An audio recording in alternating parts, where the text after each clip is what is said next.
Isang kagalakan ang muli kayong makasama, mga ginigiliw namin mga taga-subaybay sa oras na ito sa patuloy na pag-aaral ng salita ng Diyos.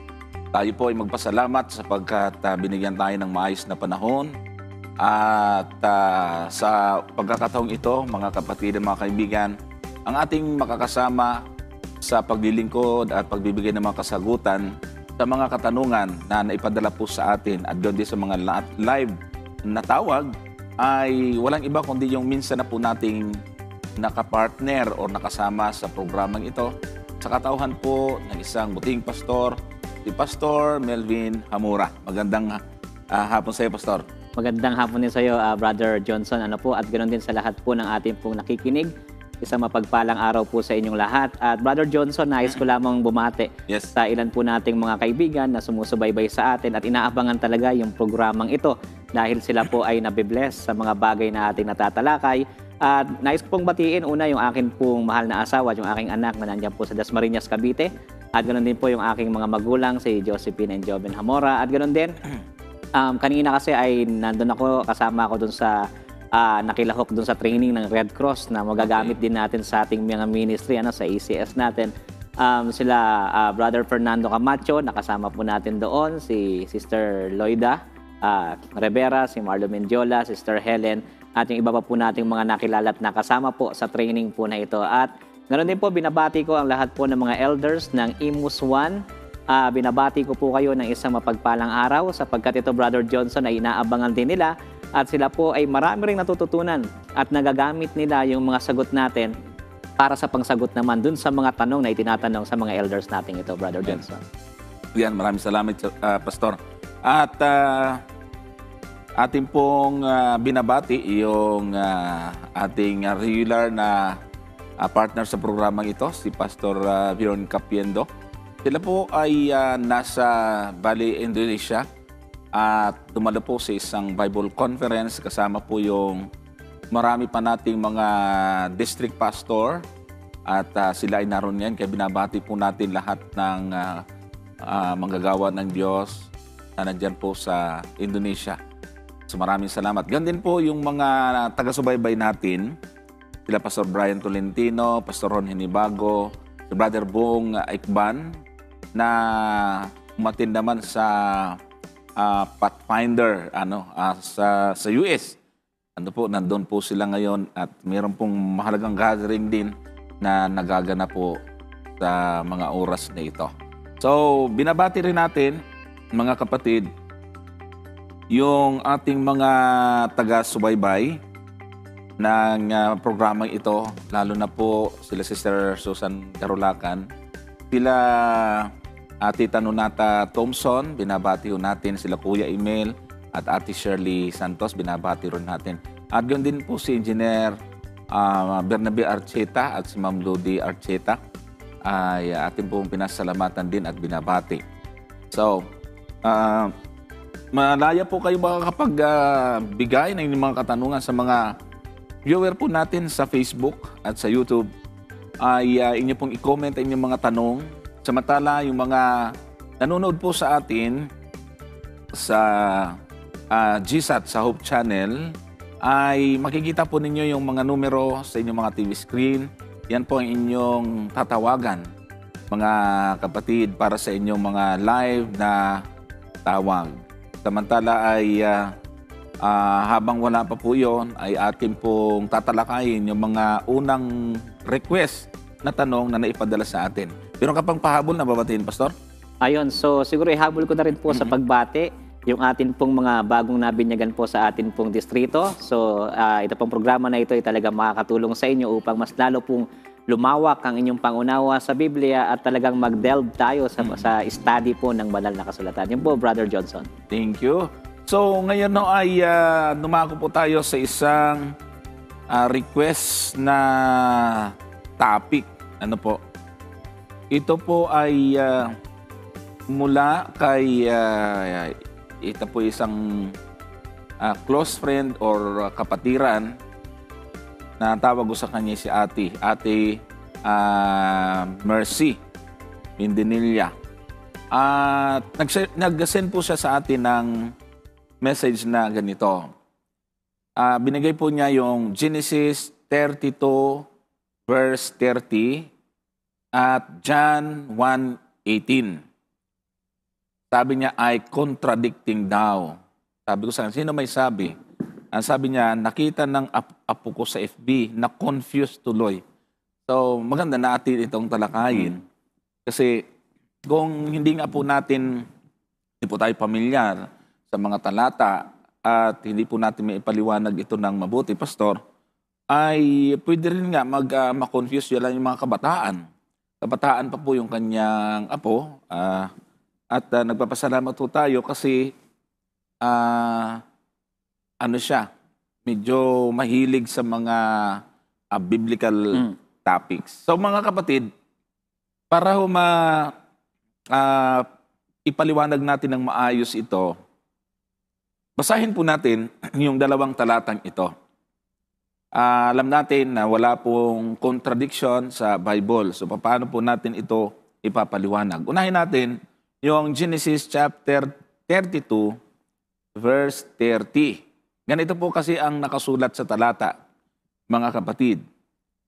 At tinawag ni Jacob ang pangalan ng dakong niyaon na Peniel, sapagkat aniyay nakita ko ang Diyos ng mukhaan at naligtas ang aking buhay. So dito ho ay malinaw na sinasabi ng talata, mga kapatid, Pastor, na nakita ni Jacob face to face or mukhaan. Samantalang doon sa John chapter 1 verse 18 ay ganito naman yung ating mababasa. Juan 1:18. Walang taong nakakita kailanman sa Diyos. Ang bugtong na anak na nasa sinapupunan ng Ama, siya ang nagpakilala sa Kanya. So parang contradiction nga kasi sabi ng Panginoon, walang taong nakakita kailanman sa Diyos. Yung para meron ayon doon sa Genesis chapter 32 verse 30. Actually, marami pa pong talata na mababasa natin sa Old Testament na hindi lang po si Jacob ang nakakita, kundi si Moises, si Abraham, si Isaias. Ayan, mga kapatid, ay may mga ulat na nakita din nila ang Diyos. So, Pastor, paano natin ngayon i-reconcile ito para mapatunayan po natin na hindi ho nagsasalungatan ang talata? Ayan, maganda yung katanungan, Brother Johnson, ng atin pong kapatid na nagpadala. Dito po papasok yung tinatawag natin, Brother Johnson, na divine theophany ng Diyos. Yeah. O yung pagpapakita ng Diyos sa isang anyo, especially sa Old Testament, makikita natin yan, na napakaraming mga pagkakataon na ang Diyos ay napakita sa kanyang mga lingkod, gaya ni Jacob, gaya ni Moses, at ng iba pang mga karakter sa Bible. On the other hand naman, iniisip ng iba na meron itong contradiction kasi nga sabi ng John 1:18, walang nakakita sa Diyos. At hindi lang yan, maging sa 1 John chapter 4, verse 12, sinabi rin doon na no one has seen God. At anytime, wala daw nakakita sa Diyos. Pero maliwanag na may mga talata sa Old Testament na nakita ang Diyos. So dito, ano ba yung divine theophany? Meron po tayong dalawang answer po rito. Una, ito pong divine theophany na ito. Then pangalawa ay sino ba yung persona na ito, Brother Johnson? Siguro pagdating doon sa persona, iiwan ko po yung kay Brother Johnson. At gusto ko pong ipaliwanag sa inyo yung divine theophany na tinatawag sa Bible. Ito po, mga kapatid, ay tumutukoy sa isang kaganapan kung saan nagpapakita ang Diyos sa isang tao sa isang nakikitang anyo sa Biblia. May ilang halimbawa nito. Halimbawa na lamang yung kay Moses, nagpakita ang Diyos sa kanya sa pamamagitan ng umaapoy na puno. Di ba? Divine theophany po yun. Yes. Pagpapakita ng Diyos. Isa pa yung kay Abraham, nagpakita ang Diyos sa kanya bilang yung tatlong bisita na pumunta kay Abraham. At ganoon din kay Jacob, sa pamamagitan naman ng anyo ng isang anghel, nagpakita din ang Diyos. So ibig sabihin, maganda, maunawaan natin ano yung tinutukoy doon sa John na hindi nagpakita ang Diyos. At ano naman itong kasi marami tayong makikita sa Old Testament. So ang tawag po natin doon ay divine theophany. So Yun. doon po sa pangalawang sagot, gusto ko po mapakinggan niyo po ito, i-elaborate po sa atin ni Brother Johnson. Okay. So, susugan ko po muna yung binanggit ni Pastor Melvin, mga kapatid.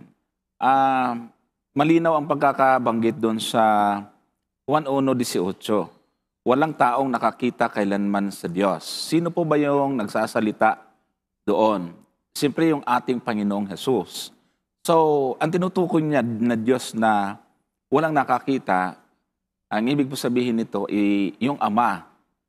Ang nakakita lamang sa Ama ay yung anak na nasa sinapupunan. Kung inyong makikita doon kung pwede natin ipakita sa screen, yung John 1:18, ang sabi doon ay, walang taong nakakita kailanman sa Diyos.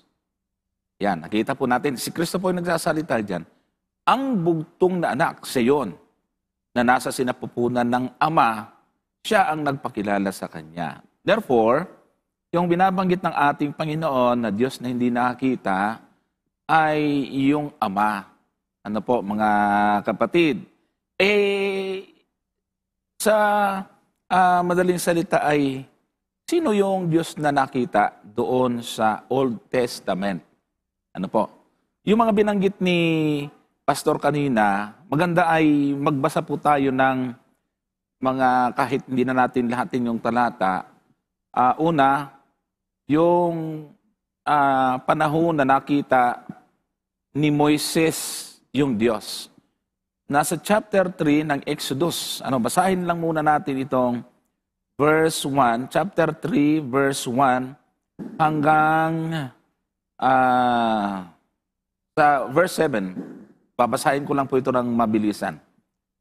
Chapter 3, verses 1 to 7 ng Exodus.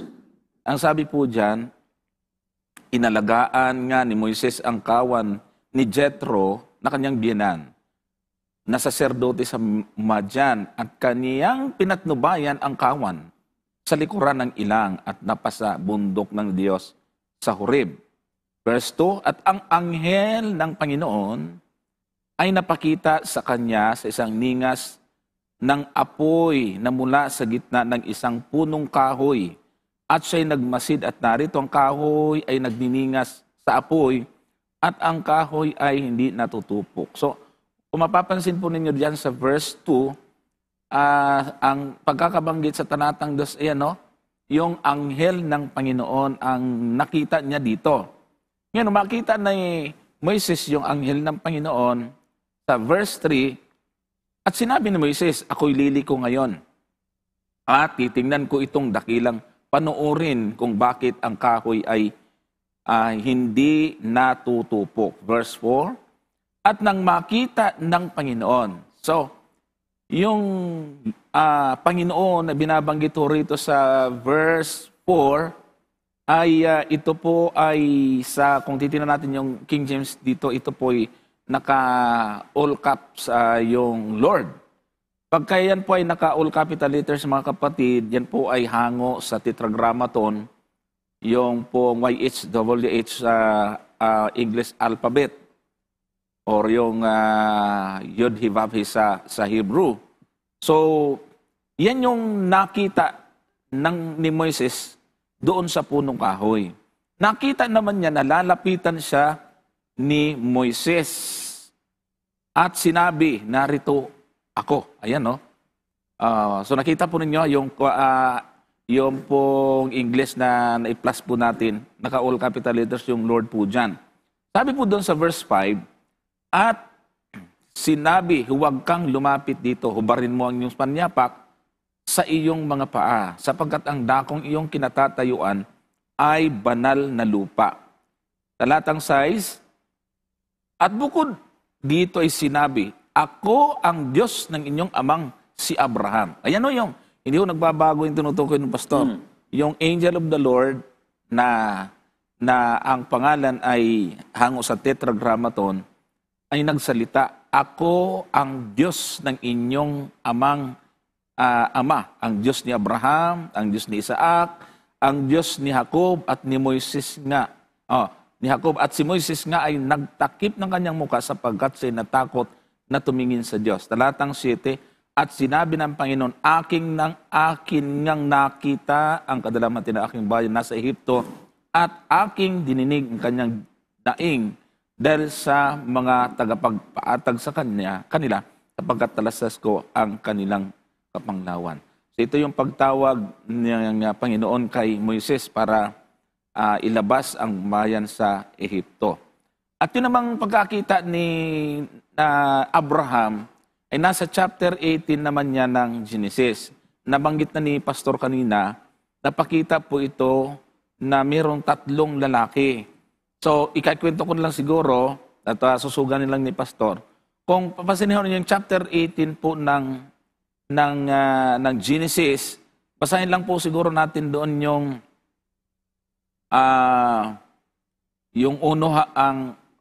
verse 1 hanggang 2. At sabi dito, mga kapatid, tingnan niyo po yun. Chapter 18, Genesis 18, 1 and 2, at napakita ang Panginoon sa kanya, o nakita na naman, sa mga punong insina ni Mamre habang siya'y nakaupo sa pintuan ng tulda ng kaniinitan ng araw.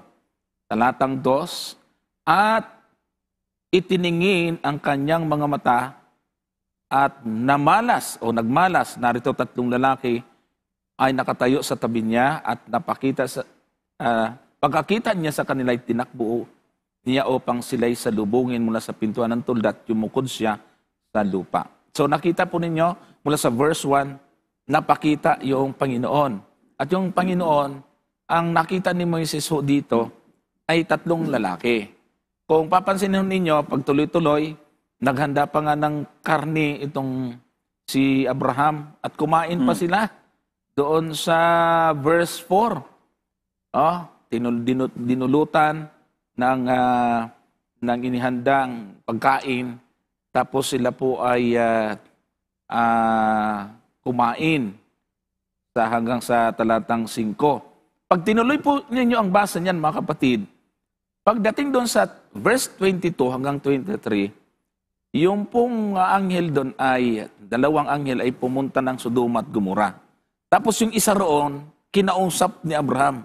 Nakikipagtawaran si Abraham. At ang address niya doon ay Panginoon, Diyos, mga kapatid. So, ito po yung mga senaryo. Ngayon, kaya natin binabanggit ito, sino ba yung napakita na iyon? Actually, sa Isaiah, Pastor, sa chapter 6 ay meron din doon na napakita, mga kapatid. Pero dito na lang muna tayo. Ano po yung, ito yung tinatawag na divine theophany, ibig sabihin, sa isang espesyal na misyon or okasyon, ay ang Diyos ay nagpapakita. Pero, sabi nga ng Panginoon, walang nakakita sa Ama. So, sino ngayon itong, at ano ang backup natin na talata, na itong Diyos na ito, ay hindi iyong Ama. Maganda nga ito para yung mga hindi naniniwala sa pagka-Diyos ng ating Panginoon ay magkakaroon sila ngayon ng idea, Pastor, na meron ngang pre-existence at meron ng pagkakataon na yung anak sa Diyos na kalagayan ay umiiral at nagpapakita o yung siya yung gumaganap doon sa tinatawag nating theophany, Pastor. Opo. Kumbaga ito ay may kita natin, Brother Johnson, na malinaw, na talagang ang Diyos, hindi natin po pwedeng sabihin na 100% sa Old Testament hindi napakita. Kasi nga, napakarami pong kaganapan sa Biblia na nakita or nagpakita ang Diyos sa mga espesyal na okasyon. Tama. Ngayon, tama yung sinabi ni Brother Johnson, paano nga natin masasabi na hindi ito contradictory doon sa John chapter 1 verse 18. So siguro maganda ay basahin siguro natin ulit yung John chapter 1 verse 18. Ang sabi doon ay ganito. Sige po, titignan po natin para atin pong maunawaan. Sabi diyan, walang taong nakakita man sa Diyos, ang bugtong na anak na sinapupunan ng Ama, siya ang nagpakilala sa Kanya. So dito sa text na to, maliwanag na ang tinutukoy dito na walang nakakita kailanman sa Diyos, ang tinutukoy ni Jesus dito, yung kanyang Ama. Tama. Yung Diyos Ama. Ngayon, sino yung aktibong nagpapakita? Pag tinignan po natin sa Biblia, makikita natin na sa halimbawa dito sa John chapter 8, verse 56, walang iba kundi ito yung ating Panginoong Hesus. Tignan po natin sa John chapter 8, verse 56, ganito po natin siya mababasa. Ang wika nga dyan, nagalak ang inyong amang si Abraham na makita ang aking araw at nakita niya at natuwa. So dito, kasi ang iba kasi, sinasabi nila, pag binasa nga natin ng patuloy yan, ang sabi ng mga tao, wala ka pang 50 years old, sasabihin mo, nakita mo na si Abraham, naabutan mo na siya. Dapat daang taon ka na dapat kung magkasabayan kayo.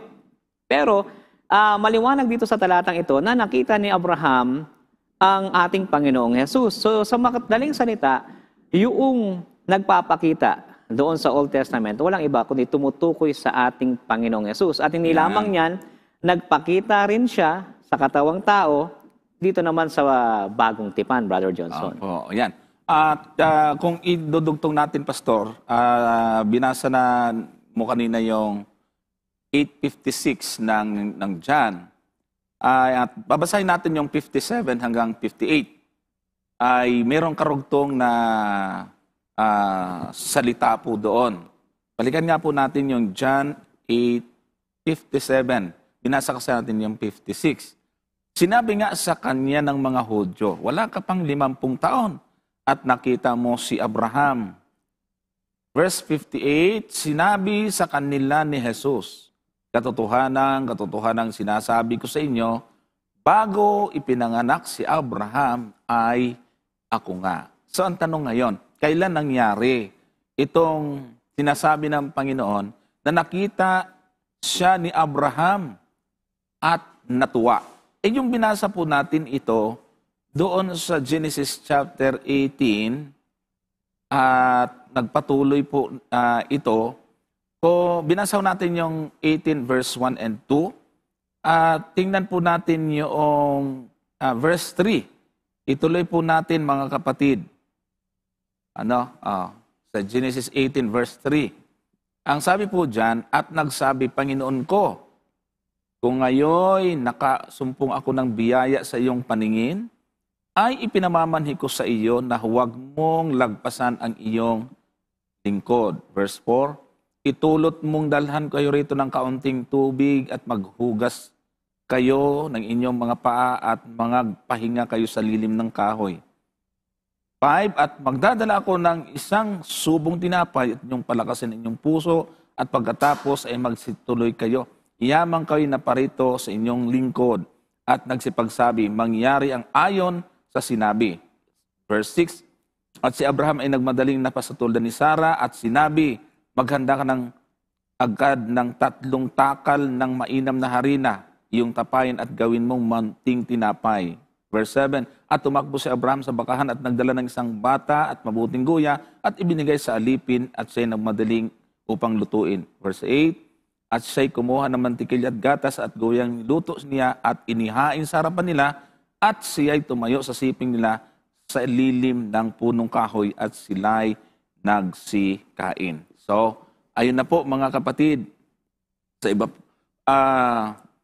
doon sa paano natin masasabi na itong nagpakita ho dito ay yung Panginoon. Kung titingnan natin yung next chapter, sa chapter 19, verse 24 ng Genesis, alam natin ang nangyari, mga kapatid.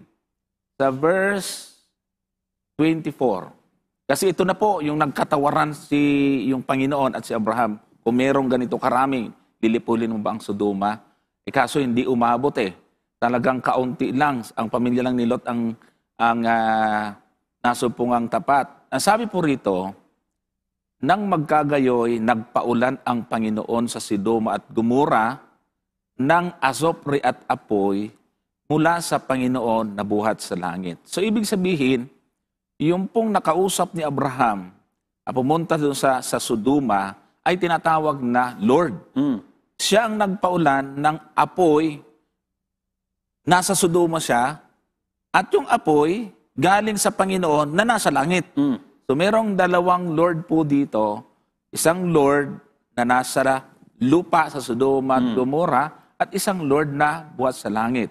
Ang nagpaulan, yung pong Panginoon na nasa Sodoma at Gomora, at ang apoy galing sa Panginoon na nasa langit. Kaya nga, yung hindi nakitang Diyos ho dito, yung Ama na nasa langit. At ang nakitang Diyos dito ay yung nagpakita kay Abraham doon sa Sodoma at Gomora, face to face, pinakain niya pa. So, yung anghel doon, yung isa po doon, nakasama ng mga anghel, mga kapatid, ay walang iba kundi ang ating Panginoon. Amen. Yan na yung sinasabing, nagkita sila ni Abraham. Ayan. Kaya nga, Brother Johnson, kahit dun sa chapter 18 ng Genesis, pag binasa natin sa may verse 13, yung word na Panginoon doon, pag tinignan niyo po yan sa ang bagong ang Biblia, sa King James, naka-caps lock yun eh. Oo nga. Ibig sabihin, yun po ay galing doon sa tetragrammaton na YHWH. Ibig sabihin, si Yahweh, tunay na Diyos talaga yun. So yung nagpakita at nakausap nila, nung time na yun, walang iba kundi tunay na Diyos yun. Ngayon, siguro baka sabihin nila, si Jesus naman, hindi naman Diyos yan eh. Kasi ayun may mga nagsasabi na si Jesus ay tao, at doon daw sa John chapter 1 verse 18, ang hindi nakita na binanggit doon ay ang Diyos. Si Jesus naman, tao. Diba? Yun yung katwiran naman ng iba. Pero alam niyo mga kapatid, napakaraming mga verses na kung saan makikita natin at pinapatunayan ng Biblia na si Jesus ay isang tunay na Diyos. Yeah. Kaya yung Diyos na nakita ni Abraham doon sa Old Testament, nakita ni Jacob, nakita ni Moses, ay tumutukoy po ito particularly sa ating Panginoong Jesus. Iyan.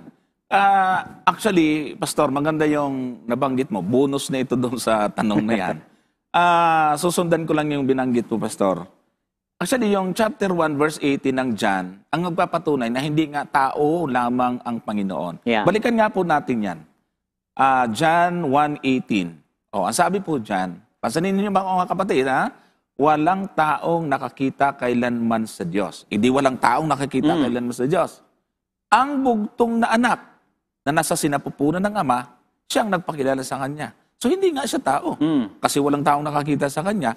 Pero, yung bugtong na anak, nakita siya. Therefore, hindi siya taong kagaya natin. Hindi siya karaniwan. Yan. Hindi ho siya tao lang. Yan na mismo ang magpapatunay eh. At saka, Brother Johnson, pag binasa nga natin yung text na yan sa ang bagong ang Biblia, tignan niyo po sa version, kung meron po tayong ang bagong ang Biblia na version dyan, basahin po natin. Ito yung pagkakatranslate sa kanya eh. Sa Biblia ko, ang sabi rito, walang sino mang nakakita kailanman sa Diyos.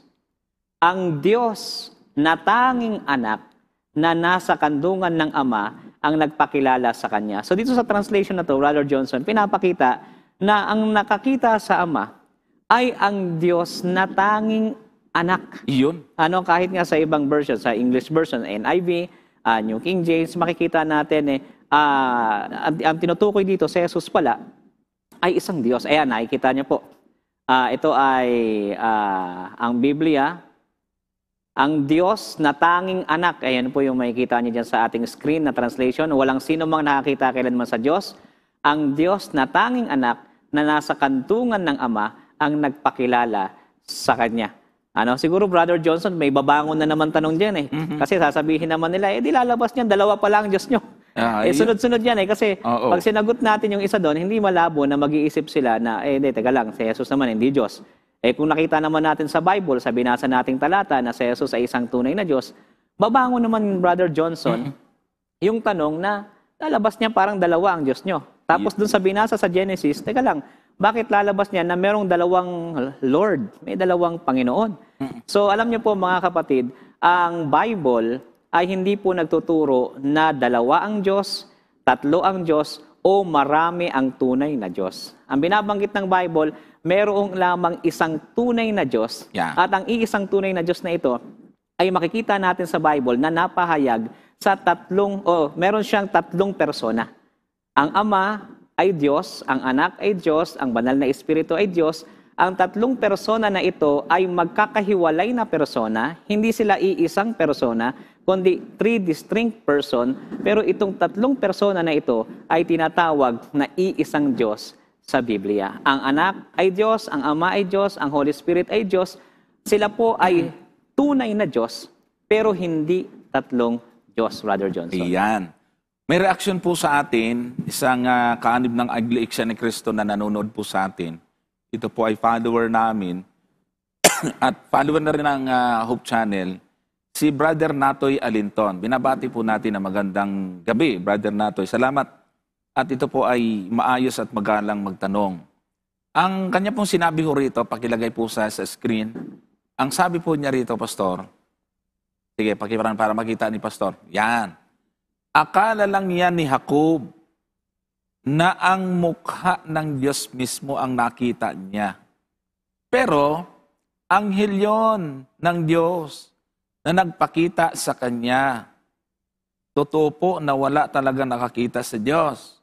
Dahil ang Diyos na mismo ang may sabi kay Moises na hindi maaaring makita ng tao ang kanyang mukha. Babasahin ko to, tatlong tanong ito magkakasunod. Tapos himay-himay natin, Pastor. Meron pang kasunod. Huwag niyong po manang alisin. Ay, ito po. Ayan, para makita ni Pastor. Mali ka po, hindi po nakita ni Abraham si Kristo, kundi ang araw po niya. Mali ka, brother. Walang sinabi dyan na nakita ni Abraham si Kristo. Ito po, ang kasunod. Kung si Kristo ang nakita ni Moises sa puno, ang tanong, si Kristo ba ang Diyos ni Abraham, Isaac at ni Jacob? O, maganda yung kanyang tanong. Kaya atin pong iisa-isahin po ito, mga kapatid. Doon muna tayo sa una. Akala lang daw ni Jacob na ang mukha ng Diyos mismo ang nakita niya. Yan, pakilagay lang po para makikita ni Pastor yung tanong kasi hindi niya po nakikita po dito. So ayan Pastor. Oh. Ayan, no? Sabi, akala lang ni Jacob na ang mukha ng Diyos mismo ang nakita niya. Pero anghel yun ng Diyos na nagpakita sa kanya. Totoo po na wala talaga nakakita sa Diyos dahil ang Diyos mismo ang may sabi kay Moises na hindi maaari makita ng tao ang kanyang mukha. Ayan. So, ayoko kung naabutan niya yung Brother Natoy kanina, baka hindi mo naabutan, may pauna ng pinahayag si Pastor. Yung theophany. Yan po yung paraan ng Diyos na nagpapakita siya sa ibang anyo. Ano ho, mga kapatid? Doon sa Genesis, yung nakita po ni Jacob doon ay lalaki. At doon naman sa Exodus ay anghel ng Panginoon sa isa pamagitan ng ningas ng punong kahoy. So, ito po yung pamamaraan. Kaya nga, pinatunayan ho natin na hindi natin pwedeng akala lang ni Jacob yun. Ay, mahirap po kaya kapatid na Natoy na parang mas naintindihan nyo pa yun kaysa sa kay Jacob. Nag-wrestling na nga siya eh. Nagbunuan pa sila. Oo. Akala lang ni Jacob na ang mukha ng Diyos. Eh ano po yung nakita ni Jacob doon?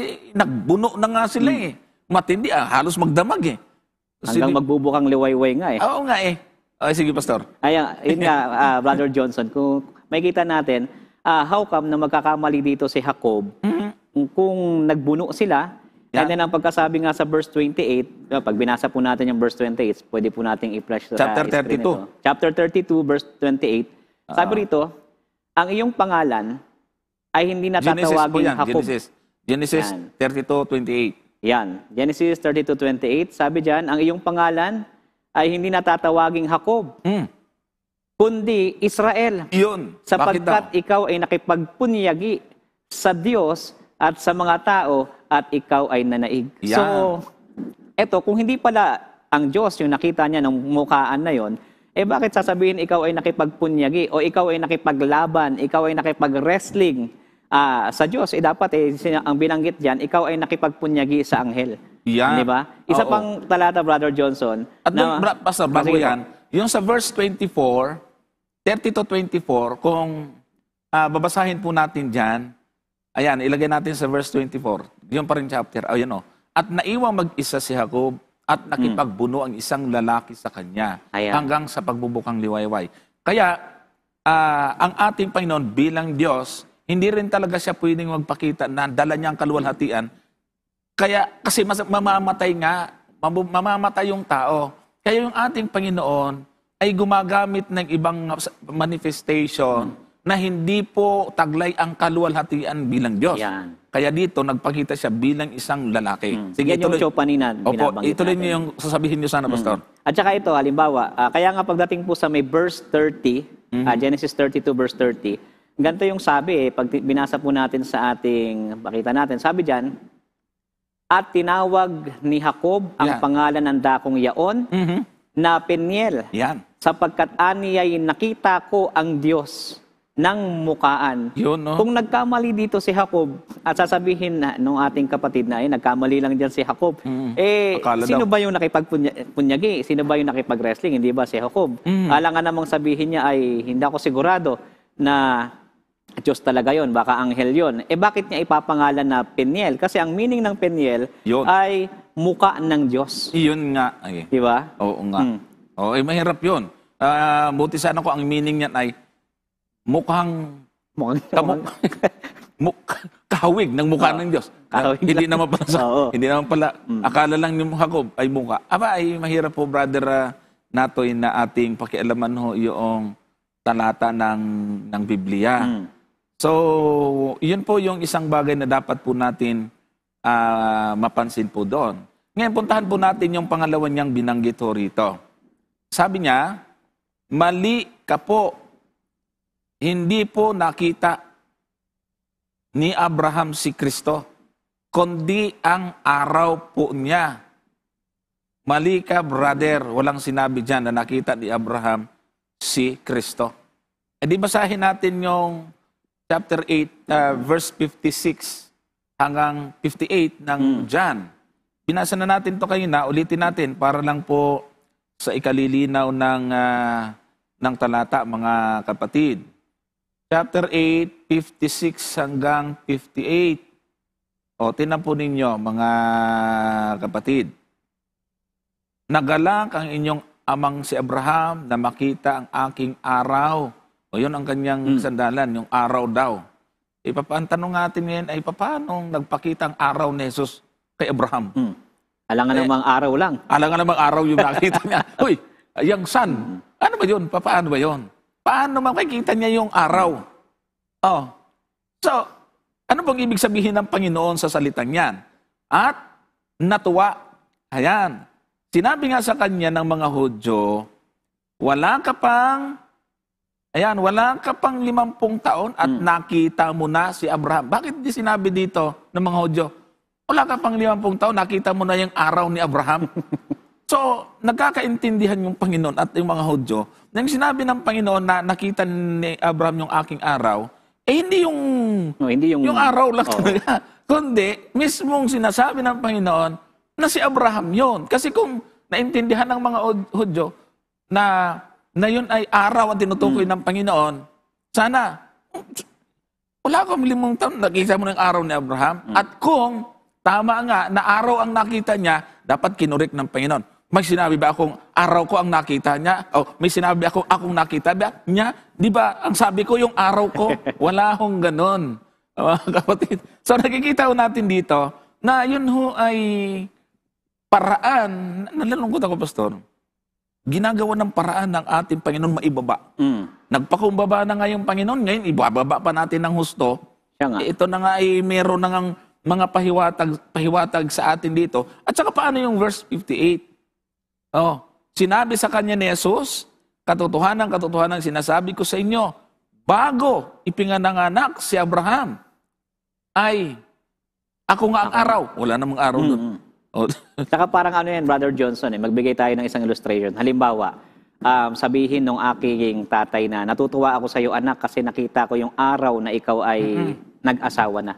So hindi ibig sabihin na yung araw, yung date lang ang nakita niya at naabutan. Ibig sabihin, nakita niya mismo, naabutan niya mismo, nasaksihan niya mismo yung araw na ako ay kinasal at nag-asawa na. Same thing kay Abraham. Ang binabanggit diyan, nagalak si Abraham na makita yung araw ng ating Panginoong Hesus kasi nga nagkaroon sila ng encounter . Nagkaroon sila ng kung saan ay nakita niya mismo ng mukha ng ating Panginoon at nakipag-usap pa nga sa kanya, Brother Johnson. Oh, so yan po. Ngayon, meron siyang pangatlong comment dito na ang sabi niya, kung si Kristo ang nakita ni Moises sa puno, ang tanong, si Kristo ba ang Diyos ni Abraham, Isaac at ni Jacob? So huwag niyo po munang alisin dyan sa screen. Medyo atin lang po itong aayusin kasi meron po ritong mga salita ng paglilihis. So, kung papansinin ninyo yung bakli ni Brother Natoy, kung si Kristo ang nakita ni Moises sa puno, ang tanong, si Kristo ba ang Diyos? Yung kasi, Pastor, na si Kristo ba ang Diyos? Parang binabaliwala na natin yung Ama. Parang sinasabi na natin, wala, hindi yung Ama ang Diyos ni Abraham. Hindi yung ganun. Ang Diyos ni Abraham, ni Moises, ni Jacob, ni Isaac, at pati ng Israel, ay hindi nagsusulong Diyos, kundi ito po'y Elohim. Kasi pag sinabi mong si Kristo ang Diyos, ay hindi kasamang Diyos nila, ang Ama. Hindi po. Magkasama po na kinikilala po nila yung Ama at yung Anak. Paano natin nalaman? Doon sa terminong ginagamit na Elohim. Pag sinabing Elohim, Pastor, ito'y plural. Opo. Kasi nga, pagka may I-M sa dulo, yan ho ay plural, mga kapatid. So, maliligaw, Pastor, kung sasabihin natin, di si Kristo yung Diyos. Si Kristo ang Diyos ni Abraham, Isaac at Jacob. Hindi po ganon. Si Kristo ay Diyos ni Abraham. Kasi iba kasi ibig sabihin ng ay at saka yung ang. Pag ang, siya na lang yun. Parang ang lumalabas kasi dun sa kanyang tanong, sa paniniwala natin, actually yung question kasi ay may assumption na isa lang yung persona ng Diyos. Ayun which is hindi applicable sa atin. Kaya ang question na yun, ipag-minodify natin at tinignan natin sa Biblia, dapat ang tanong ay, ibig bang sabihin, si Jesus ay kinikilalang Diyos ni Abraham, ni Jacob at ni Isaac? Opo, kasi pag tinignan po natin yung John chapter 8, verse 58, ginamit doon yung title ng Diyos yung ako nga. Which is, ito rin yung title na ginamit doon nung time ni Moses na nagpakilala kay Abraham. Diba? Pag tinignan po natin yung Exodus chapter 3 verse 14, ito rin po yung title na ikinapit. Pansinin po natin, basahin po natin ang Exodus chapter 3 verse 14. Ito po ang sabi, at kanilang didinggin ang iyong tinig, at ikaw ay paroroon, ikaw at ang mga matatanda sa Israel. 3 verse 14 po, 14. Yan. At sinabi ng Diyos kay Moses, ako yaong ako nga.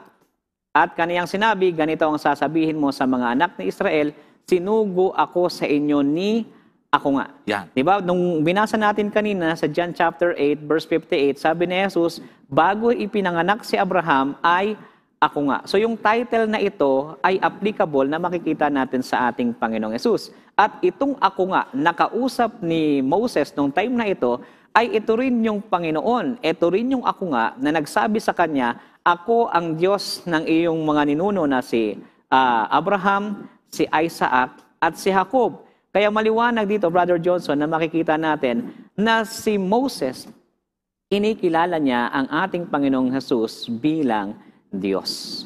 Yan. Ayan. Tingnan po ninyo yung follow-up ni Brother Natoy. Ang sabi po dyan ni Brother Natoy, yan, sabi niya, Pastor, hindi po literal yan. Symbolical po yan. Yung sinasabi dyan sa nanakita ni Abraham ang araw ni Kristo ay ang katuparan po. Yung katuparan daw yung araw ni Kristo. Balikan nga po natin yung Genesis, mga kapatid. Kasi symbolical daw yon. Tingnan natin yung chapter 18 nito. Binasa na po kasi natin yung mga unang talata kanina. Binasa ho natin hanggang doon sa kumain po sila. Pinakain sila doon sa verse 8. Literal talagang kumain to, Pastor. Kaya nga.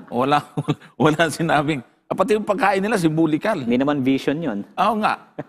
Pagka nag-interpreto tayo, sabi natin, hindi literal, ay dapat uunahin muna natin, mga kapatid, titingnan natin. Pag hindi pwedeng gawing literal, ay pumunta tayo sa symbolical. So dito, pwede naman to talagang literal po itong nangyari. At nagkaroon ng dialogue eh. Nagkaroon ng pag-uusap si Abraham at si Sarah. O tingnan po ninyo. Basahin nga natin yung verse 9. Chapter 18, verse 9 ng Genesis. Ang sabi po dito, at sinabi nila sa kanya, saan naroon si Sarah na iyong asawa? At sinabi niya, narito, nasa tulda. Tuloy natin sa talatang 10. At sinabi niya, walang salang di ako babalik sa iyo sa ganitong panahon ng taong darating. At narito, si Sarah na iyong asawa ay magkakaanak ng isang lalaki. At narinig ni Sarah sa pintuan ng tulda na nasa likod niya. Verse 11, si Abraham at si Sarah, ngay matatanda na at lipas na sa panahon at tinigilan na ni si Sarah ng kaugalian ng mga babae. Verse 12, at nagtawa si Sarah sa kanilang sarili at sinabi, pagkatapos na ako'y tumanda ay magtatamo ako ng kaligayahan at matanda na rin pati ang Panginoon ko. O si Abraham tinutukoy niya. 13, at sinabi ng Panginoon kay Abraham, bakit tumawa si Sarah na sinasabi, tunay kayang ako'y mga nanganak na matanda na ako? Pansinin ho ninyo yung nasa verse 13. Sinabi ng Panginoon, yung Diyos mismo kausap nila eh. Paano hindi symbolical ito? Eh di pati yung pagkapanganak ni Abraham kay Isaac is symbolical. Dahil ito yung promise ng Panginoon sa kanila, mga nganak, at ang naging katuparan nga nito, Pastor, si Isaac. Paano? Magkakawindang-windang yung talata nito. Katututol natin na si Kristo ay hindi Diyos. Kung saan-saan napupunta yung ating argument, Pastor. Oo nga, Brother Johnson Siguro dito maganda, kasi ang claim niya, ito daw ay symbolical. Siguro maganda malaman natin, saan ba nanggaling yung ganong klaseng interpretation? Meron bang supporting verses na yung binabanggit doon ay symbolical? Kasi kung wala namang supporting verses, walang allusion sa immediate context, kahit sa larger context ng Bible, therefore, hindi tayo dapat magbigay ng sariling interpretation at sasabihin natin, teka lang, symbolical yan, hindi yan literal. Kasi pag ganun yung ginawa natin, lalabas niya na lahat na lang ng talata sa Bible, gagawin nating symbolical. Yan yung tinatawag na allegorical interpretation. Mauuwi na sa puro allegory. Pero puro symbolic meaning. Lahat na lang ay i-spiritualize, lalagyan na lang ng kahulugan. Ibig sabihin, lalabas niya na parang yung historical narrative ng Bible ay hindi pala totoo. Fiction lang. Pero pag tingnan naman natin, the way na ikwento ni Jesus Christ ang Old Testament, kung naalala nyo nga si Stephen, bago siya binato, ikinuwento niya yung narrative sa Old Testament, hindi niya in-spiritualize hindi niya sinabi ito symbolical tong mga to. Walang ganon. Kundi yun po ay literal historical narrative. Unless otherwise proven na ito ay symbolical. Iyan po ang tama, mga kapatid. Kaya nga, sa history ng biblical interpretation, Pastor, ay ibinasura na yung allegorical interpretation dahil mas tama yung grammatical, historical interpretation.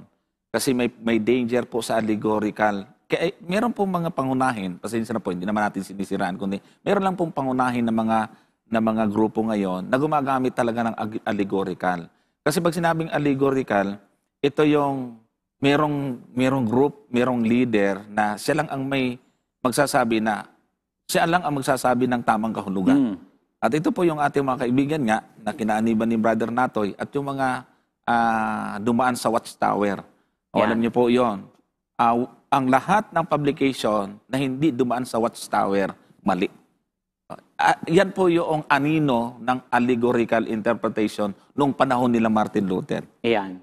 Totoo yun, Brother Johnson. Meron nga akong nakita sa Facebook, nakakalungkot kasi merong isang lalaki doon na nagpipreach about sa Genesis account. Sabi niya, yun daw kasalanan ni Eva at ni Adan, hindi daw talaga sila kumain ng prutas. Oh, yan nga. Ginawang symbolical eh. Ginawang symbolical, allegorical yung kanyang interpretation. Yan. Ang sabi niya, sila daw ay nag-sex kaya sila ay pinalayas kasi nasumpungan nila na sila ay mga hubad. Which is hindi po ganon. Walang binabanggit na ganon sa Bible. Yun po ay dagdag na lamang. Ang sabi, ang principle ng Bible ay huwag tayong hihigit sa kung ano yung nakasulat doon. Dapat tignan natin kung ano nga ba talaga yung konteksto na binabanggit sa atin ng isang talata. Iyan. Okay. So, thank you, Brother Natoy, sa iyong follow-up kasi mas lalo po natin nabibigyan ng linaw yung bahagi ng ating po pinag-aaralan at napapagtimbang-timbang po natin ito. Meron pa pala siya rito. Meron pa pala siya rito. Pagbigyan pa natin itong isang ito bago dumako tayo sa next question. Ito pa yung kanyang, kasi maganda naman yung kanyang, actually nakakatulong nga yung kanyang mga comment para lalong magiging malinaw po sa atin itong ating, interactive. Opo, yung tinatanggap po, pinapabahagi natin na interpretation sa tama. Excuse me. Ang sabi niya, ang Diyos po ay nagsasalita sa pamagitan po ng anghel. Hindi po ang Diyos mismo bumaba sa lupa para kausapin ang tao. Ito po ay wala ho tayong basehan po rito. Ang Diyos daw ay nagsasalita sa pamamagitan ng anghel. Actually, yung pong anghel na tinutukoy po doon ay Angel of the Lord. Isa sa titulo yan ng ating Panginoon Pastor. So, siguro, namain natin, hindi naman ito nila napag-aralan dahil alam nga naman ituro ito sa kanila, hindi magiging Diyos talaga yung ating Panginoon. So, yung pagsasalita ng Diyos sa pamagitan ng anghel, yung angel po doon, Angel of the Lord, yun mismo yung Panginoon.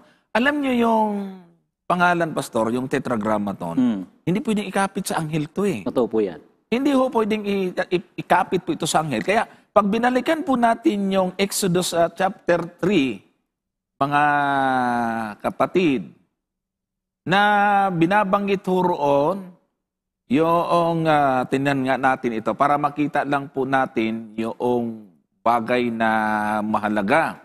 Sa verse 2, chapter 3, verse 2, at Exodus, at ang anghel ng Panginoon. Tingnan nyo yung angel of the Lord. Ang pagkaintindi kasi nila dito, anghel talaga yon. Pero yung angel of the Lord po dyan, ay nagsalita doon sa mga kasunod na talata at binabanggit ho dito sa kasunod, sa talatang 3 muna, basahin natin. At sinabi ni Moises, ako'y liliko ngayon at titinan ko itong dakilang panoorin at kung bakit ang kahoy ay hindi natutupok. Sa verse 4, at nang makita ng Panginoon na panonoorin niya, tinawag siya ng Diyos, saan galing?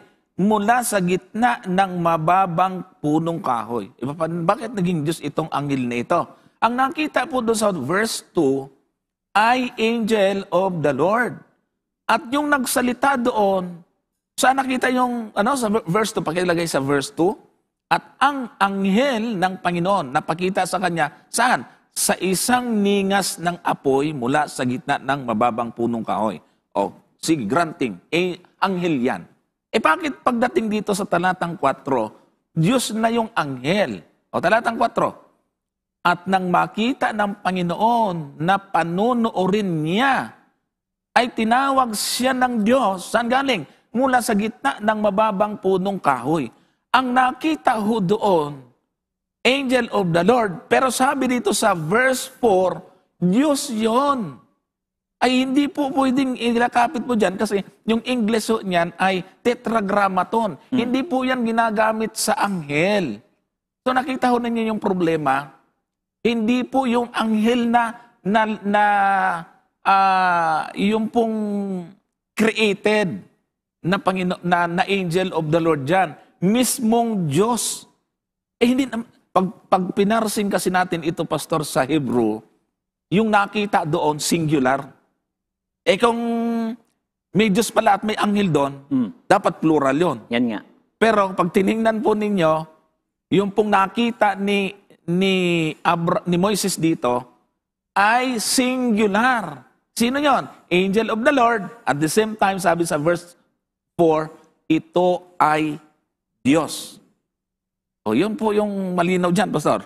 Opo, at saka dito may kita po natin na ito po kasing title na ito, Angel of the Lord. Totoo po na ito talaga ay kumakapit din sa atin pong Panginoong Yesus. Patunay na siya po ay isang tunay na Diyos at sa kanyang pong pre-existing na tinatawag po natin. Gaya nga po ng binasa ni Brother Johnson sa Exodus chapter 3, maliwanag doon na yung Angel of the Lord ay kinapit or tinawag bilang Diyos, Panginoon. Ano po? And then makikita rin po natin na itong Angel of the Lord tumatanggap ng pagsamba. Iyo. So, alam niyo po sa Bible, kapag ikaw ay angel, hindi ka po pwedeng tumanggap ng pagsamba. Oh, may sample na binabanggit dyan eh. Pag tinignan po natin halimbawa, Revelation chapter 19 verse 10. Tingnan niyo po.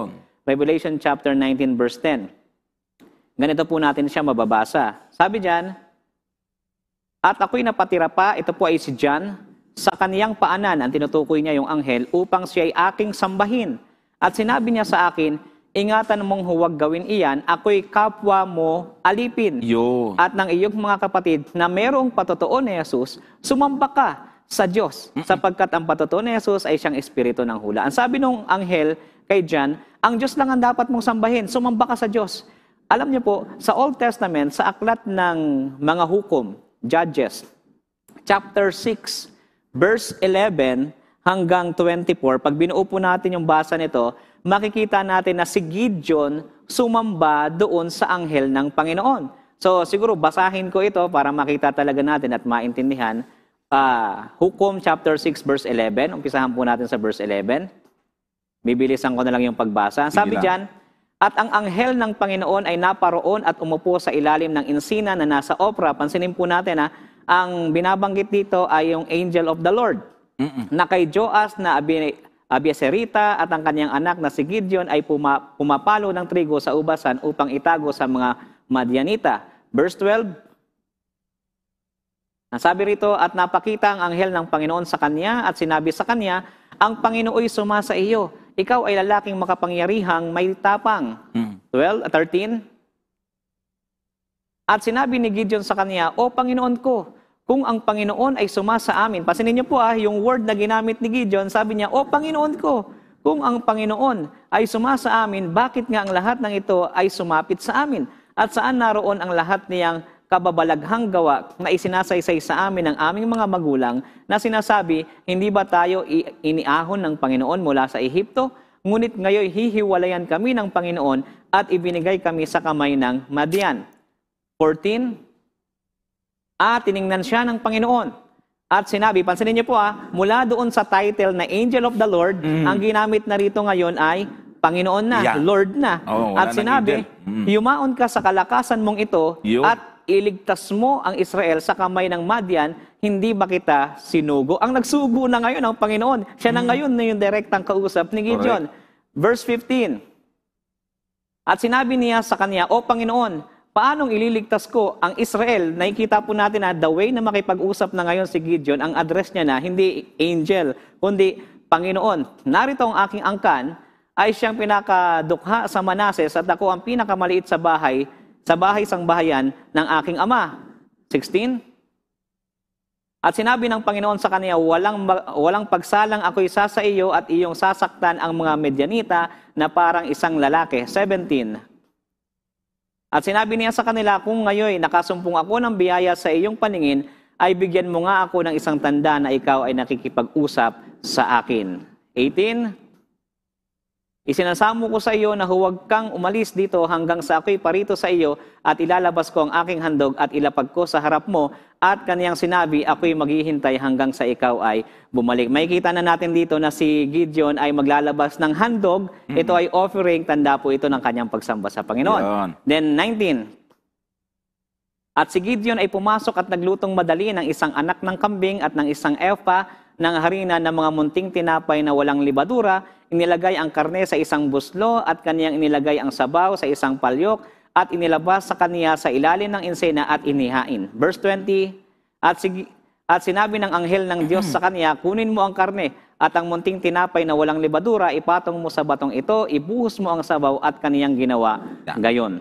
21, malapit na tayo hanggang 24. Nang magkagayo iniunat ng anghel ng Panginoon ang dulo ng tungkod na nasa kaniyang kamay at sinalang ang karne at ang mga munting tinapay na walang libadura at naipailang lang ang apoy sa bato at pinugnaw ang karne at mga munting tinapay na walang libadura at ang anghel ng Panginoon ay nawala sa kaniyang paningin. Pansinin po natin yung transition from angel of the Lord, then tinawag na Lord, then angel of the Lord ulit. Nang magkagayo inuunat ng anghel ng Panginoon ang dulo ng tungkod na nasa kaniyang kamay at sinalang ang karne. Ito na ba yung nabasa natin? Verse 22. At nakita ni Gideon na siya ang anghel ng Panginoon at sinabi ni Gideon, Aba, O Panginoon Diyos, sapagkat aking nakita ang anghel ng Panginoon na mukhaan. 23. At sinabi ng Panginoon sa kaniya, kapayapaan ang sumaiyo, huwag kang matakot, hindi ka mamamatay. Ang nakita niya, yung mukha ng anghel, pero ang sabi naman sa kanya, tinawag ng Panginoon, hindi ka mamamatay. Nang magkagayoy, nagtayo roon si Gideon ng isang dambana sa Panginoon at tinawag niyang Jehovah Salom hanggang sa araw na ito ay nasa Opra pa ng Abiaserita. So dito makikita natin na si Gideon nagtayo din ng dambana doon at tinawag pa nga niya yung lugar bilang Jehovah Salom. At makikita natin yung ganyang ginawa na act of worship sa Panginoon, Brother Johnson. Ayan. Okay, thank you very much, Pastor. Yung pong ito, meron pong isang bagong tanong siya, pero dito po muna nato ay sa follow-up niya ni Brother Natoy. Sabi niya, mali po kayo na si Kristo ay anghel. Hindi po si Kristo yung anyong apoy sa ilalim ng puno. Sino yon? Paki-comment nga po kung sino yon. Kung hindi siya yon, tinawag na Diyos yun di ang ama yon. Lalabas tuloy, yung ama yung anghel. So, bilang pagtutuwid po, Brother Natoy, hindi ho namin tinuturo na si Kristo ay anghel. Kundi ito po ay angel of the Lord ng ibig. Ito po, papakita ho ako sa inyo ng mga talata. Kung ano pong ibig sabihin o meaning ng angel of the Lord. Pakilagay po direct sa screen itong para makita po. Yan. So, dito po sa Daniel chapter 10 verse 13, may tinatawag ditong si Miguel ay isa sa mga punong prinsipe. Yung Miguel ay angel po ito, pangalan, no? Pero sabi niya, punong prinsipe. Ayan, okay? So, hindi ho yan basta anghel, ha? Sa verse 21, si Miguel na inyong prinsipe. Sa chapter 12, verse 1, si Miguel na dakilang prinsipe. Sa Judas 9, Arkanghel Miguel. Sa Apokalipsis 12:7, ay si Miguel at ang kanyang mga anghel. Ibig po sabihin nito, hindi siya karaniwang anghel. Hindi ho, huwag niyo pong ma-misinterpret na tinuturo namin na si Kristo anghel. Hindi po. Prinsipe siya.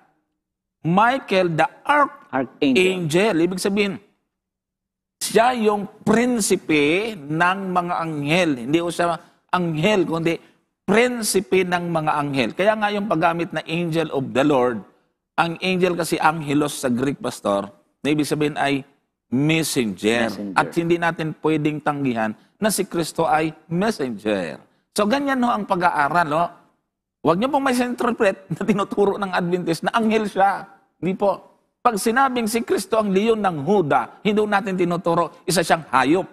Pag sinabi pong ako ang puno ng ubas, hindi natin tinuturo na isa siyang halaman. So sana maintindihan po ninyo yon, kapatid. Yung angel of the Lord, big sabihin, siya po yung may control at prinsipe ng mga anghel. Ayan po, Pastor, kung mayroong follow-up. Ayun, at dito, Brother Johnson nga, no, sa liwanag ng mga ebidensya na makikita natin, walang duda at walang alinlangan na si Jesus talaga yung tinutukoy doon sa Old Testament na napakita kay Moses, napakita kay Jacob, napakita kay Abraham. Yan. Ano? At yung mga pagtutol, actually, Brother Johnson, madali lang naman tumutol. Oo mo naman. Ang mahirap, yung bigyan mo ng suporta yung iyong pagtutol. Lalo na pag wala namang naibigay na suporta, kahit isang talata wala, ay mahirap naman paniwalaan. Unless mabigyan ng supporting verse, at yung supporting verse, tingnan natin kung tama rin yung konteksto. Pumutugma. Pero kung walang supporting verse, at yan ay pagtutol lamang, madali talagang tumutol. Pero yung mga ebidensyang nakita ko na inilatag natin, nakita ko na walang ginawang pagtutol doon, walang ginawang pagtutuwid. Hindi na pasubalian. So ibig sabihin, nananatili na yun talaga yung interpretation doon sa mga talata na ating pong nabanggit, Brother Joseph. Correct. So ito, punta tayo doon sa isa niyang tanong. At least hindi tayo nakaalis doon sa topic. Nag-concentrate tayo doon. Excuse me. Ito po sabi niya, mga kapatid, para makita ni Pastor, ayan, may tanong lang po ako sa inyo. Sana masagot niyo po. Ganun siya kagalang, kaya tayo natutuwa rito. Sa Isaiah chapter 14, verse 12, sino po ang tinutukoy dyan na bituin sa umaga, anak ng bukang diwayway? Puntahan nga po natin ang English po niyan para diretso na kaagad. Ayan. Basahin natin. Sa King James. Sa King James. Chapter 14, verse 12. Tapos ipapasa ko sa iyo, Pastor. Iyan sige, Pastor. Ikaw na magbasa. Sabi po dyan, ito very self-explanatory na po yung text. Sabi dyan, how art thou fallen from heaven, O Lucifer, son of the morning? How art thou cut down to the ground, which didst weaken the nation. So based po sa text, ito po ay si Lucifer. Actually, yung word na Lucifer dyan, pag tinignan po natin yan sa ibang lengguwahe, sa ano nga ito, sa Latin, di ba? Makikita po natin na ito ay Lucifero, nang ibig sabihin ay tagapagdala ng liwanag. Ano po, or torchbearer or light bearer, ano po, which is best explanation sa position ni Satan bago siya naging Satanas, ni Lucifer bago siya naging Satanas. And then pag binaba po natin yung basa sa verse 13 hanggang 14, makikita natin yung kanyang karakteristik kung paano siyang nahulog. Basahin po natin yung sumunod na verse. Sabi sa 13, for thou hast said in thine heart, I will ascend into heaven. I will exalt my throne above the stars of God. I will sit also upon the mount of the congregation in the sides of the north. Pansinin po natin ito. Ang ginawa daw niya, sinabi niya sa kanyang puso na siya ay aakyat doon sa kalangitan. Siya daw ay I will exalt my throne above the stars of God. I will sit also upon the mount of the congregation. Pag tinignan nga natin, yung word dito na nangingibabaw, yung I. Puro ako. Ako. Self-centered. Verse 14. Ang sabi diyan, I will ascend above the heights of the clouds. I will be like the Most High. Ayan po. So based po dito, makikita po natin, wala pong iba, ito po yung tumutukoy. Yung kanya pong yung kanyang concept, makikita natin na tumutukoy ito kay Lucifer na naging Satan. Ito yung titulo ni Lucifer bago siya nilaglag sa lupa. Pero nung ihulog na siya sa lupa at nung siya ay patalsikin sa langit, ay hindi na po niya dala yung titulo na yon. Siya na po yung tinatawag na matandang ahas na Diablo at Satanas. Kaya yung Lucifer na yan, bandang huli, naging Satan. Ang ibig sabihin ay opposer. Yung adversary o kaya ay kalaban. Tagatutol. So, ayan po. Baka may follow-up kayo, Brother Natoy, ihabol niyo po. Alam ko meron kayong gustong i-follow up dyan eh. Baka sabihin nyo, ay, si Kristo tinawag na tala sa umaga. Alam ko nang doon ang punta yan. Kasi, wala rin mo problema. Unahan na natin. Tinawag na rin. At hindi nagbago yung tawag sa ating Panginoon. Kasi tagadala siya ng liwanag eh. Pero si Lucifer nagbago eh. Kasi hindi na siya tagadala na siya ng dilim eh. Oo nga. At saka sa Bible naman, actually pag tinignan natin, si Satan kasi, ang kanyang trabaho ay i-counterfeit ang Diyos. Pag binasa natin sa Peter, ang sabi doon, si Satan ay parang leon na naghahanap ng kanyang masisila. Ngayon, pagdating naman sa Revelation, tinawag naman si Jesus bilang Lion of Tribe of Judah. So ang ginagawa kasi mga kapatid, ni Satan ay i-counterfeit ang ating Panginoong Yesus. Kahit hindi pa niya natatanong, inunahan na po natin na makikita po natin kung gano'n ang kanyang magiging flow ng kanyang questioning. At teka lang, di ba, si Jesus tinawag na tala sa umaga. Wala pong problema kasi si Jesus tinawag din namang leon.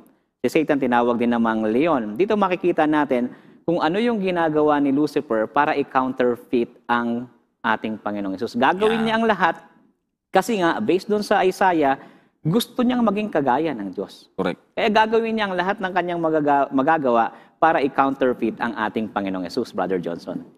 Yan. Meron sana ditong related pa, bago yung kay Brother Patrick. Sabi kasi ni Nato, isangit lang natin ito para hindi po magbago yung flow ng ating discussion.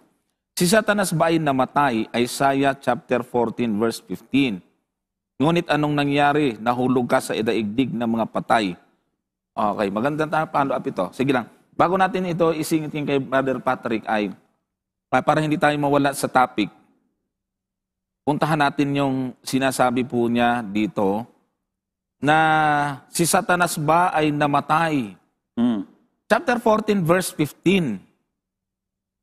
Tingnan natin mga kapatid. Ayan. Gayon may, tingnan natin. 14 verse 15.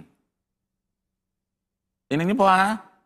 Siguro pati English basahin natin para para makita natin. Gayon may mabababa ka sa Sheol sa mga kaduluhuluhang bahagi ng hukay. Pakilagay nga po sa English yan. Past tense ba yan or future?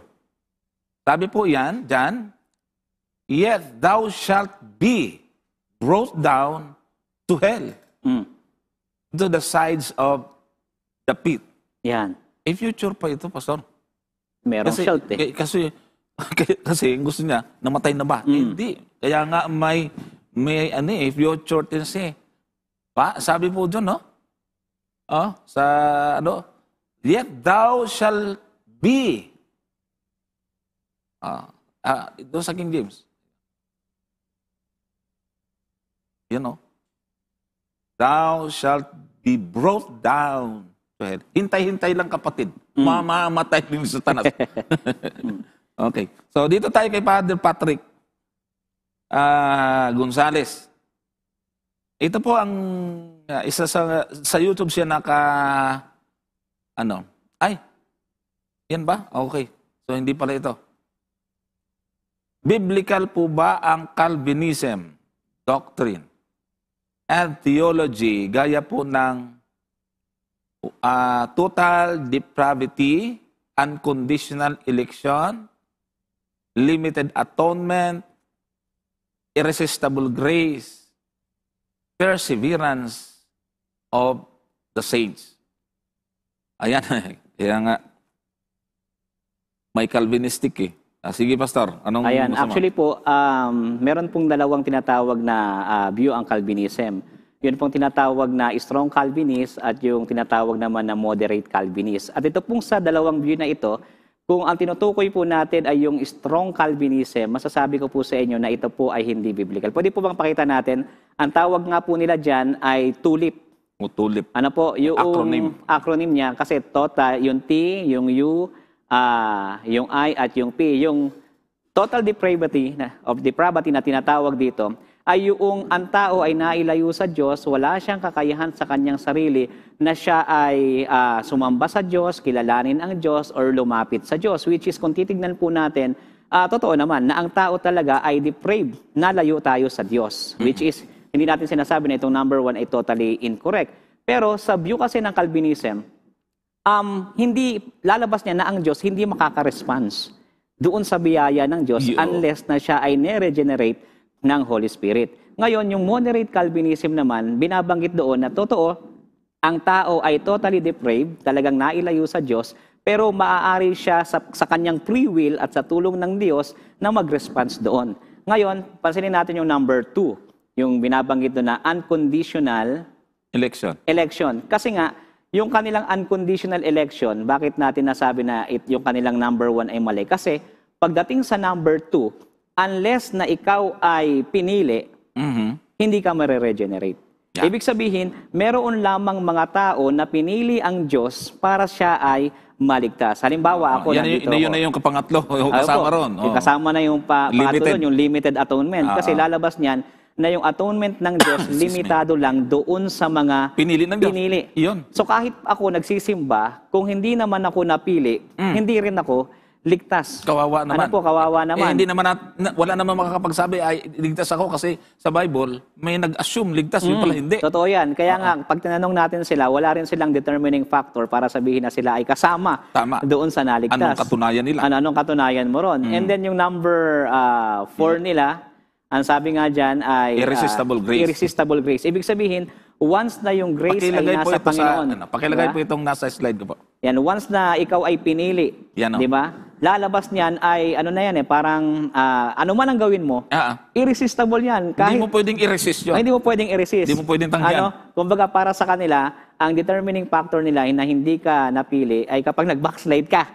Kumbaga wala kang free will na i-resist yung grace. No, kahit ayaw mo, napili ka, tapos yung iba naman, gusto maligtas, hindi naman pala napili. Hindi napili, kawawa naman. Kawawa sila. Kaya naman doon sa panghuli, perseverance of the faith, sa kanila, of the saint, yung magpipersevere ay yung na-meet yung 4 na condition na ito, Brother Johnson. Kaya masasabi natin na ito pong kanilang theological understanding pagdating po sa tulip ay hindi po ito biblical. Ano po? Kasi lalabas niyan na kasi ang salvation ay may condition Yan. Ang sabi ng Bible, believe in the Lord Jesus Christ. Ano yung condition para maligtas ka? Manampalataya ka. Free will mo. Ikaw mismo yung mananampalataya. Pero sa kanila ay wala kang kakayahang pumili at mag-response out of your consciousness, Brother Johnson. Ayan. So, marami pong mga kukontrahing talata ito, mga kapatid. Yung pong tulip. Kaya nga, sa history po ng tinatawag na yung pag-aaral ng salvation, mayroon pong kumontra kay Calvin, si Arminius. Yung tinapatan niya yung bulaklak na tulip, tinapatan niya naman ng daisy. So, kinontra po ang mga argument na ito sapagkat kung titingnan ho natin, mga kapatid, yung irresistible grace, yung total depravity kasi parang inaalisan natin ng totoong meaning yung pag-ibig. Kasi ang total depravity, kahit na yung pagtanggap mo sa Panginoon, hindi sa iyo yun. Diyos din ang gumawa noon. Totally depraved. Ang problema, sa Bible kasi, yung pagtanggap sa Panginoon, yung naintindihan mo, ang sakripisyo ng Panginoon, nag-response ka sa pag-ibig ng Diyos. At yung response mo, ay bunga rin ng naramdaman mong pag-ibig doon sa nagligtas. So yung pong... Choice mo yun. Oo. Mawawalan talaga ng tamang meaning yung love. Tama. Magiging... ang tawag dito... Makaprogram ka na. Walang demokrasya sa Panginoon. Walang free will. Yan ang isa pa. Magiging walang free will kasi wala kang karapatang i-resist. At wala ka rin karapatang maghangad ng kaligtasan kasi ang Diyos ang pumipili. Yeah. So nakikita natin yung danger doon sa pagtuturo na yon, mga kapatid. Siguro, kung titingnan po natin yung total depravity, meron pong talata, gamitin natin itong natitirang oras dito kasi maganda yung tanong, doon sa Marcos 7:21, sabi po rito, Marcos 7:21 hanggang 23. Ito po ang sabi, sapagkat, Tagalog, mula sa loob, mula sa puso ng mga tao, lumalabas ang masasamang pag-iisip, ang mga pagkikiapid, ang mga pagnanakaw, ang mga pagpatay sa kapwa-tao, ang mga pangangalunya. 22, ang mga kasakiman, ang mga kasamaan, ang pandaraya, ang kalibugan, ang matang masama, ang kapusungan, ang kapalaluan at kamangmangan. 23, ang lahat ng masasamang bagay na ito ay sa loob nagsisipanggaling at nangakakahawa sa tao. So, ano ang ibig sabihin nito mga kapatid?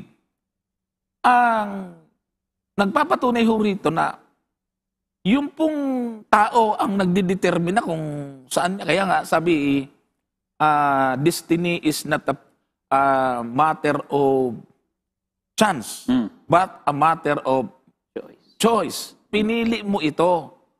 Ang puso ng tao ay magdaraya. Jeremias 17:9 ay talagang mandaraya. Pero, paano nangyayari na yung tao ay nauunawaan ang sakripisyo ng Panginoon at tinatanggap ito? Sabi mo sa Juan 3:16, ang sabi po ay, ang sumasampalataya sa Kanya ay hindi mapapahamak. At ang dami pa, Pastor, na nagpapatunay na hindi ho talaga totoo yung pong tulip na yan. Yung sinasabing unconditional election, kung tutuusin, ang Diyos ay gusto niya lahat maligtas. Sa Efeso 1:4 hanggang 8, ang gusto ng Panginoon, o tayo'y pinili na. Pero hindi na, basahin nga natin ito, mga kapatid. Efeso 1:4. Tingnan po ninyo, ito yung gusto ng Diyos. Mamaliit talaga dito yung irresistible at saka yung unconditional election eh. Efeso 1:4, ayon sa pagkapili niya sa atin, sa Kanya bago itinatag ang sanglibutan, upang tayo maging mga banal at mga walang dungis sa harapan niya. So, parang itinalagaan niya na eh. Pero ang tanong, lahat ba maliligtas? Hindi eh. So, hindi po totoo na hindi na-i-resist yung grace or yung salvation, mga kapatid. Kasi pagdating sa verse ay, itinalagaan niya na tayo para sa kaligtasan. Ay tinutukoy, pangkalahatang tao yan, Pastor eh. Pero hindi naman mangyayari. Kasi may ayaw. Sige, Pastor. Tsaka nga dun, Brother Johnson, kasi may kita rin natin sa Bible, may mga text na sinabi doon sa mga minsan ng naliwanagan, pagkatapos ay tinalikuran nila yung salita ng Diyos, wala nang haing natitira pa sa kanila. Ibig sabihin, may mga tao na nag-response doon sa grace ng Panginoon na after a long run, tumalikod din. So, ibig sabihin, the fact na sila po ay tumalikod, nagpapakita na sila ay na yung grace ng Panginoon po pwede mong ma-resist yan. Pero hindi natin sinasabi na i-resist nyo. Pinapakita natin na hindi inaalis ng Diyos yung free will natin after na tayo po ay manampalataya. Kasi pag tinignan po natin, ang condition ng salvation ay maniwala ka, manampalataya ka. Imaginein mo, kung bago ka maligtas, may condition. Kinakailangan mong i-practice yung iyong free will, manampalataya. And then after mo manampalataya, nakulong ka na bigla, wala ka na kaagad free will, ayaw mo na, gusto mo na bumalik sa dati mong buhay, nakakulong ka, wala ka nang magagawa. So, maraming mga marami tayong mga verses. Makikita natin si Judas, di ba? Meron pa niya si Nicolas. Kaya nagkaroon ng Nicolaitan pagdating natin sa aklat po ng Revelation. So, dito makikita natin na yung irresistible grace, yung kanilang limited atonement ay mali po yan. Kasi, Brother Johnson, isa pang gusto kong banggitin. Ang atonement ng Panginoon para sa lahat. Yeah. Pero yung effect niya, limited sa magre-response. Yun. Di ba? Tama. Kung magre-response ka, para sa iyo yan. Para sa lahat ng tao yan Tama. Pero wala siyang effect kung hindi ka magre-response doon, Brother Johnson. Tatayo yan. Ang pag-ibig ng Diyos ay para sa buong sanglibutan. Di tayo naniniwala na meron lang isang grupong niligtas ang Diyos. Na doon ka lang pumasok kasi yun lang ang ililigtas ng Diyos. Hindi, ang pag-ibig ng Diyos ay sa buong sanglibutan. Ibig sabihin, lahat. Kaya lang, magkakaroon lang ng epekto yon kung sa mga tatanggap. At isang talata na tututol doon sa usas na yan, yung Isaiah 55 talatang 6. Yan, chapter 55 verse 6 ng Isaiah, ganito po ang ating mababasa. Sabi po dyan, 55 verse 6, inyong hanapin ang Panginoon, samantalang siya'y masusumpungan. Magsitawag kayo sa Kanya, samantalang siya'y malapit. So makikita ninyo dito ang payo, hanapin ang Panginoon. So paano mo ipapayo ito sa hindi naman pala kasama sa listahan. Limited atonement huwag kang hahanap kasi baka may hindi ka kasama roon. Ang mangyayari niyan, kung totoo yung limited atonement, hayaan mo na lang kung anong mangyayari sa buhay mo. Total, nakatalaga ka naman dun Kung ikaw ay nakasama sa listahan, kahit anong gawin mo, ligtas ka pa rin. Oo nga, tsaka nonsense na ang pangangaral, Brother Johnson. Huwag na tayong mangaral. Kasi mamaya, pangaral ka ng pangaral, yung pala, wala sa listahan yun. Yung mga audience mo pala, hindi pinili. Di ba? Wala kahit isa. Mamaya, pati ikaw, wala rin pala sa lista. Huwag ka na rin mangaral. So yan po ang danger ng pagtuturo tungkol dito. So nagpapasalamat si Brother Patrick sa pagsagot natin, Pastor. Panghuling pananalita at wala na tayong time. Ayan, so marami pong salamat, Brother Johnson, sa ganitong pagkakataon at very engaging po, interactive ng ating pong ginawang pag-aaral ngayon. Kaya nagpapasalamat po ako sa lahat ng nanonood, kaila Brother Natoy, Brother Patrick at sa iba pa pong manonood natin. Maganda po mga kapatid, maipapayo ko sa inyo, hawakan niyo ang inyong Biblia, manalangin tayo sa Panginoon at basahin natin ito ng merong bukas na puso para tayo po ay matuto sa mga aral po ng Biblia. At kung meron kayong tanong, huwag kayong matakot na magtanong sa mga taong alam ninyo na makakatulong sa inyong journey sa pag-aaral ng Biblia, Brother Johnson. Thank you, Pastor. Ayan, wala na po tayong time, mga kapatid. Salamat po sa lahat na nakibahagi sa magitan ng mga tanong. Ngayon po ay darako tayo, Pastor, sa mga prayer request. Yung nakita